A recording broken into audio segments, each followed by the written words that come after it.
시청자 여러분 안녕하십니까? BTV 뉴스입니다. 정부는 해마다 지방의 재정 보조를 위해 자치단체에 보통교부세라는 예산을 지원하고 있습니다. 인구나 공무원 수, 면적 등을 적용한 산정 방식에 따라 지자체별로 지원 규모가 결정되는데 이 과정에서 세종시는 10년 동안 불이익을 받아왔다며 이를 바로잡아야 한다는 목소리가 나오고 있습니다. 김우순 기자의 보도입니다. 올해 세종시가 정부로부터 받은 보통교부세는 1,257억 원, 지난해 받은 827억 원보단 420억 원 늘었지만 세종과 행정체제가 비슷한 제주도와 비교하면 여전히 턱없이 낮은 수준입니다. 인구는 세종보다 제주가 불과 1.7배 많은데 교부세는 15배 이상 차이가 나는 겁니다. 교부세를 산정하는 항목 가운데 세종시가 수행하는 기초사무에 대한 대부분 항목이 누락됐기 때문이란 지적이 끊임없이 제기돼 왔습니다. 기초사무 수행분에 따른 교부세 산정이 배제됐기 때문입니다. 26개 항목이 다 산정돼야 되는데 일부인 5개 항목만 산정되고 21개 항목이 도달되다 보니까 세종은 기초와 광역행정을 모두 수행하는 단층제 구조인데 이 중 기초사무에 대한 교부세 산정이 안 됐다는 얘기입니다. 이러한 불합리한 면을 개선하기 위해 지난해 세종시의회는 국회와 정부에 관련 법 개정을 건의했고 국정감사에서도 지적사항으로 나왔지만 크게 개선되지 못했습니다.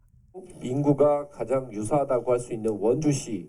원주시는 보통교부세가 4,237억 원을 받고 있는데 세종시가 679억 원 받고 있더라고요. 특히 이런 교부세 문제는 어떻게 해결해야 될 것 같은지. 이에 따라 지역에선 기초사무 수행분에 대한 보통교부세의 반영을 촉구하는 목소리가 나오고 있습니다.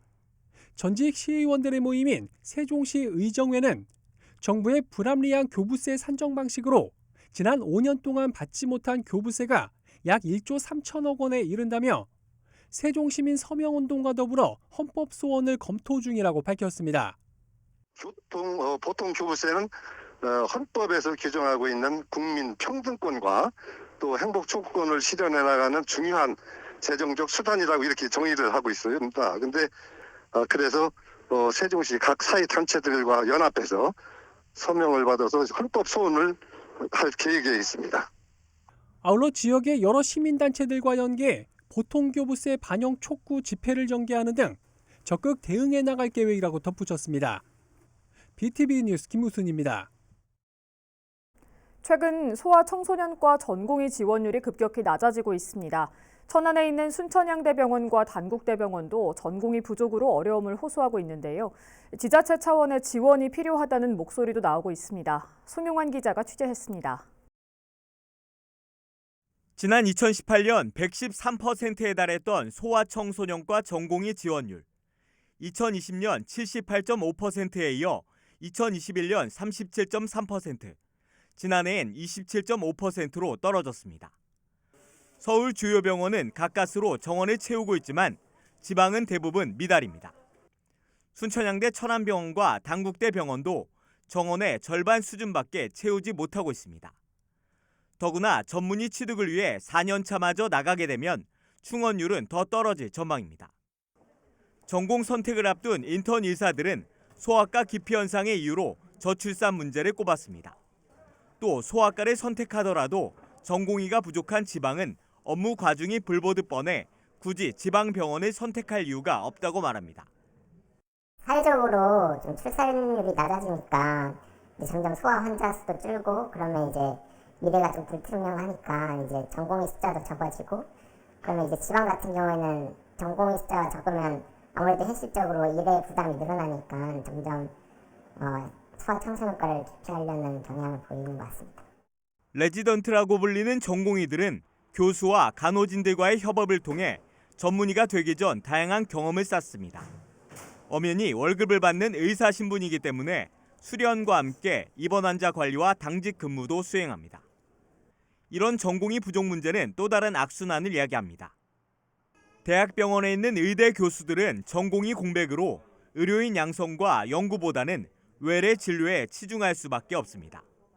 일반 병의원보다 수입도 적고 교수의 명예도 예전만 못한 상황에서 대학병원을 떠나는 교수들이 늘고 있는 이유입니다. 아무래도 인력 자체가 줄고 있으니까 그 전공의에 대한 인력도 줄고 있고 그러다 보니까 환자 치료에 조금 더 집중을 하게 되는 거죠.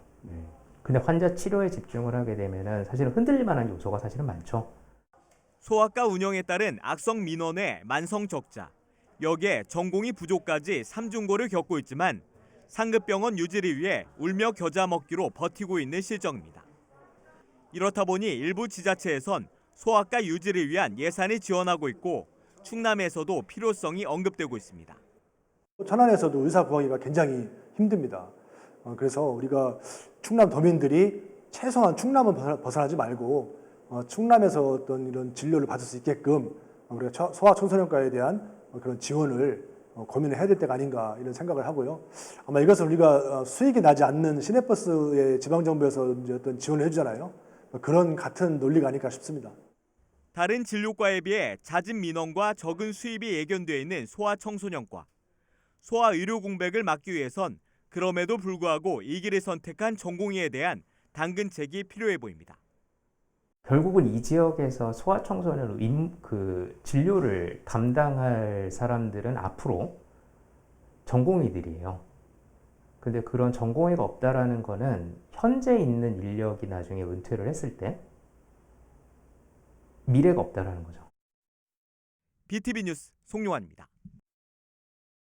공사 계약 해지로 건립이 지연되고 있는 아산 음봉복합문화센터의 공사가 이달 중으로 재개될 예정입니다. 시는 이달 중으로 시공사를 선정해 오는 12월 준공을 목표로 공사를 추진할 계획입니다. 보도에 김장섭 기자입니다. 아산 음봉복합문화센터입니다. 공공도서관과 돌봄센터 등이 들어설 예정으로 당초 2021년 11월 준공될 예정이었습니다. 하지만 공사 준공 시점을 훌쩍 넘긴 지난해 5월에도 공정률이 46%에 그치면서 아산시는 결국 시공사와 공사 계약을 해지했고 이는 각종 소송전으로 번지면서 공사는 현재까지 중단된 상태입니다. 이런 가운데 아산시가 이달 중으로 음봉복합문화센터 건립 공사를 재개하기로 했습니다. 시공사와 공사 계약을 해지한 지 약 1년 3개월 만입니다. 아산시는 인근 주민들의 기다림이 너무 길어지고 있는 데다 올해 공사를 진행하지 않을 경우 30억 원이 넘는 국비를 반납해야 하는 상황이라며 시공사가 제기한 계약 해지 무효 확인 소송에 대응하는 동시에 공사를 진행하겠다고 밝혔습니다. 시는 이달 중으로 시공사 선정을 완료한 뒤 재공사에 들어가 올해 12월까지 음봉복합문화센터를 준공한다는 계획입니다. 이에 따라 정식 개관은 준공 후 약 2달간의 준비를 거쳐 내년 2월쯤에나 이루어질 것으로 보입니다. BTV 뉴스 김장섭입니다. 한편 아산시가 옛 소방서 부지에 추진하고 있는 모종 복합문화공간의 설계 공모 당선작이 선정됐습니다. 시는 설계 용역을 마치고 내년 4월 착공에 들어가 오는 2025년 12월 준공을 목표로 추진할 계획입니다. 김장섭 기자가 계속해서 보도합니다. 옛 소방서 부지에 추진되고 있는 모종 복합문화공간. 아산시는 지난 2019년과 2020년 각각 선정된 정부의 생활형 SOC 복합화 사업과 도시재생 사업을 연계하는 것이 효율적이라고 판단해 복합화하는 사업으로 변경을 추진했고 지난해 11월 최종적으로 승인이 나면서 사업에 속도가 붙었습니다. 이런 가운데 최근 모종 복합문화공간 설계 공모 당선작이 선정되면서 사업이 점차 가시화되고 있습니다. 지하 1층, 지상 4층 규모로 지어질 예정인 복합문화공간에는 주민문화복합공간을 비롯해 키즈앤 맘센터와 작은 도서관, 신중년 인재 양성과 청년 창업 인큐베이팅 공간 등이 들어서게 됩니다. 투입되는 예산은 모두 173억 원입니다.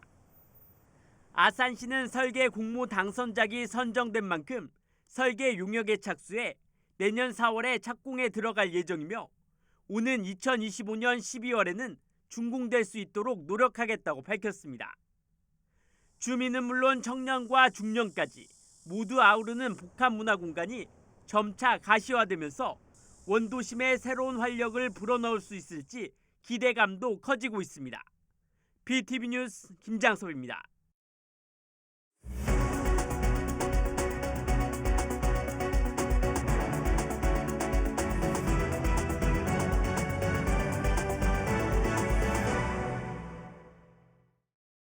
여름 장맛비뿐만 아니라 기상이변으로 집중호우가 계속되면서 통상적인 장마 기간을 넘어 호우가 반복되는 뉴노멀 기후 위기가 다가오고 있습니다. 장마 대신 한국형 우기라는 표현이 떠오르고 있는데요. 기후 변화에 따른 도심 침수 피해를 최소화하는 지속 가능한 대책을 강현준 기자가 짚어봤습니다. 천안시 물총새 공원에 조성된 바람길 숲. 게릴라성 폭우가 반복되는 시점, 도심의 침수 피해를 대비하는 기법이 공원 곳곳에 숨어 있습니다. 생태수로나 자갈형 빗물 침투 시설을 통해 토양으로 빗물 흡수를 높이는 방식입니다. 인근의 아름드리 공원, 생태습지와 식생수로 등으로 빗물의 자연 침투를 도와 유출 속도를 조절합니다. 모두 녹지 공간을 확충해 땅속에 물이 잘 침투되도록 순환을 이끄는 방안입니다. 기상이변으로 인한 집중호우가 도심 속 침수, 범람을 가속화하는 가운데 이러한 지속 가능한 대책이 보다 중요해지고 있습니다. 대비하기 위해서는 불투수 면적률을 적게 되도록이면은 리드 기법이라든지 투수 면적들을 확대하는 그런 기법들이 필요로 하는 상황입니다. 전통적인 방제 시설만으로 도심 침수를 대비하기 어려운 상황에서 생태 면적을 늘려 빗물 배수 능력을 높일 수 있기 때문입니다. 도심 속 불투수 면적을 줄이는 관리가 필요한 이유입니다. 불투수 면적이란 도시 경관에서 물이 잘 스며들지 않고 토양으로 물의 침투를 방해하는 공간을 말합니다. 저역량 개발 기법, 일명 LID 기법을 통해 불투수 면적을 생태 면적으로 바꾸는 지속 가능한 방식으로 도시화에 따른 범람을 대비하는 겁니다. 천안시 도시생태 현황 지도를 보면 지난해 기준 천안시 불투수 면적은 약 128제곱킬로미터로 전체 도시 면적 대비 20%가량을 차지합니다. 천안시 관계자는 기상이변을 비롯한 극한 강도의 강우에 대비하기 위해 띠녹지 공간, 빗물 정원 등 생태 면적을 넓혀 그린 인프라 전략을 확대해 나갈 계획이라고 밝혔습니다. 천안시 원도심의 도시재생지구 등에도 이러한 시책을 적극 적용해 집중호우 등의 기후 위기에 대한 지속 가능한 대책 적용 범위를 넓혀가는 것이 필요할 걸로 보입니다. BTV 뉴스 강현준입니다. 점심시간이 오전 10시 40분부터인 초등학교가 있습니다. 학생 수가 너무 많아 안전 문제를 고려했다고 하는데요. 너무 이른 식사 시간에 일부 학부모들이 우려를 표하자 학교 측이 급식실의 좌석을 늘리는 등 대책을 내놨습니다. 송영환 기자의 보도입니다. 한 초등학교의 학년별 시간 운영 계획입니다. 총 4번에 걸쳐 점심 식사가 이뤄지는데 가장 빠른 1학년의 경우 10시 40분부터 밥을 먹습니다. 이렇다 보니 일부 학부모들 사이에선 식사 시간이 너무 빠른 게 아니냐는 우려가 나왔습니다. 이에 대해 학교 측은 코로나19 이후 학생들의 안전 문제를 고려한 결정이라며 학교 운영위원회와의 협의를 거치는 등 일방적인 결정은 아니라는 입장입니다. 또 교육청에서 예산을 지원받아 급식실의 좌석을 늘릴 예정이라며 2학기부터는 첫 급식 시간을 11시 20분 이후로 조정할 예정이라고 밝혔습니다. 여기에 당초 계획돼 있던 급식실 확장 공사가 겨울 방학 중에 완료되면 내년부터는 정상 급식이 이뤄질 것이라고 내다봤습니다. 한편 해당 학교는 전교생이 약 2,100명에 달해 전국에서도 학생 수가 가장 많은 곳 중 한 곳입니다. 지역 정치권에선 급식 문제는 극히 단편적인 사례라며 불당신도시 조성 당시부터 제기된 과밀학급 문제가 근본적인 원인이라고 지적했습니다. 아이들 밥 먹는 문제는 과대 과밀의 한 가지 증상일 뿐입니다. 그 과대 과밀이 불당동학교의 과대 과밀이 근본 원인이고요. 불당동 및 천안시 서북구의 학교 과대 과밀은 전국 최악입니다. 일각에선 과밀학급 급식 문제 해결을 위해 교실 급식을 제한하기도 했지만 교육당국은 위생 문제 등을 이유로 부정적인 것으로 전해졌습니다. BTV 뉴스 송용환입니다. 이용률 저조 등의 이유로 아산시가 올해부터 공공자전거 무인 대여 시스템과 자전거 교통 안전체험장 운영을 잠정 중단했는데요. 당초 올 상반기 중으로 운영 방향을 결정하기로 했지만 용역 결과가 늦어지면서 올 연말엔 돼야 운영 여부가 결정될 전망입니다. 보도에 김장섭 기자입니다.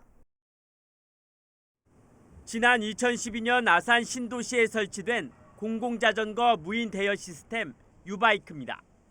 자전거 대여소가 텅 비었습니다. 낙후된 시스템에 하루 평균 이용 횟수가 8에서 10회 수준에 그치면서 올해부터 운영이 잠정 중단됐습니다. 자전거 교통안전체험장 역시 7개월째 운영을 멈춘 상태입니다. 교육 실적 저조와 특정인을 대상으로 반복적 교육을 실시했다는 문제점이 제기되면서 문이 굳게 닫혔습니다. 50여 대에 달하는 자전거만 덩그러니 방치되고 있는 상황입니다.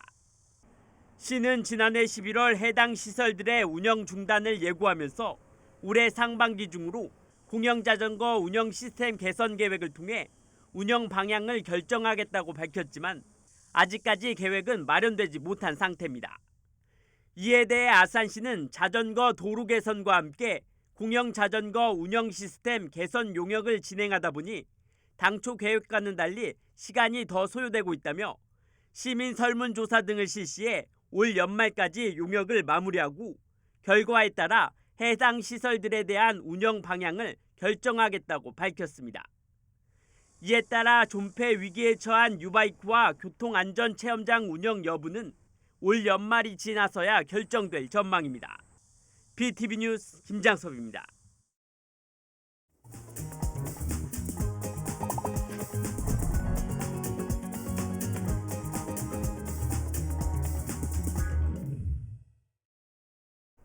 지역경제와 골목상권 활성화를 위한 연중기획 보도, 으라차차 지역경제 시간입니다.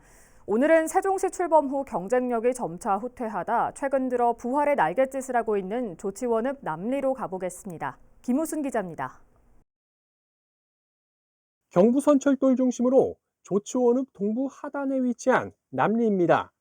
세종시 출범 전까진 예식업과 요식업 등의 상권이 활성화됐던 곳으로 정주 여건 역시 조치원 어느 지역에 견줘도 부족할 것이 없는 곳이기도 합니다.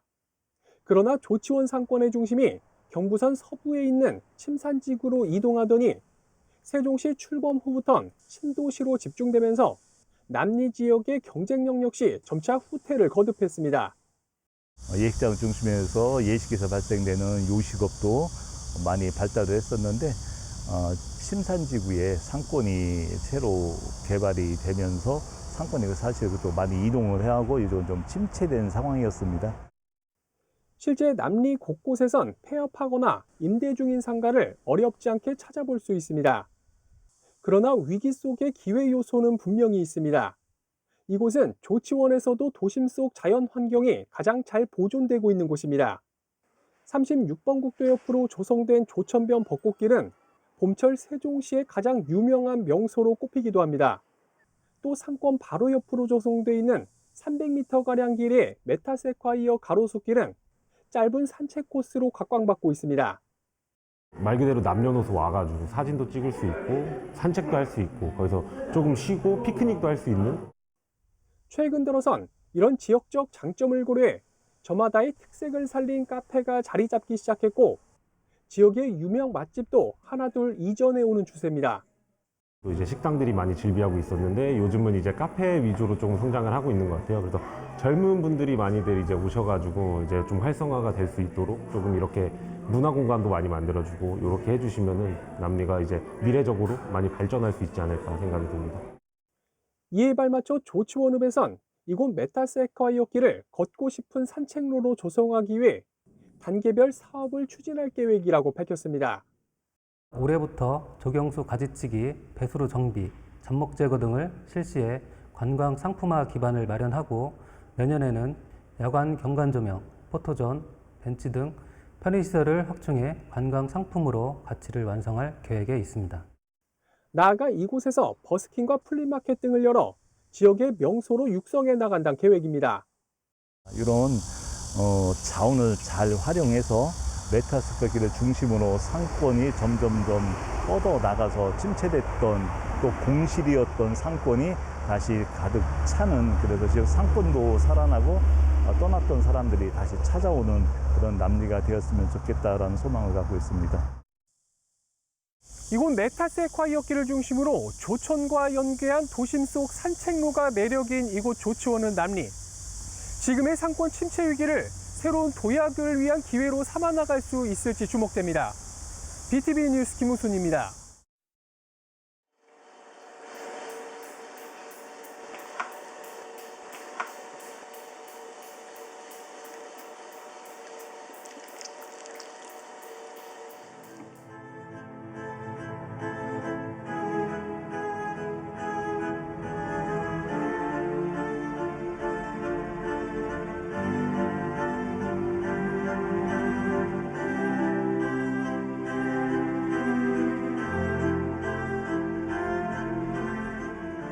도자기는 나의 분신이라고 보면 돼, 분신. 거기에는 나의 모든 일생이 다 거기 들어있고, 철학이 들어있고, 모든 에너지가 다 내가 만드는 도자기에 거기에 함축돼 있거든요.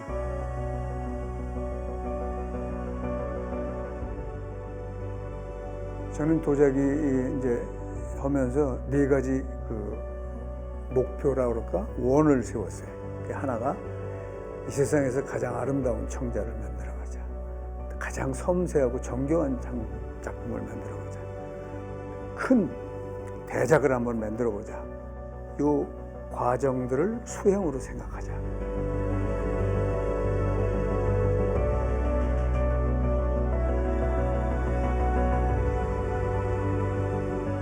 한 점 한 점 정말 심혈을 기울여서 만든 작품들인데, 이 작품들이 세계 만방에 알려져서 한국의 전통문화예술, 특히 고려청자가 이렇게 훌륭한 어떤 예술이라는 것을 만천하에 알리고, 그래서 좀 자랑도 하고 싶습니다.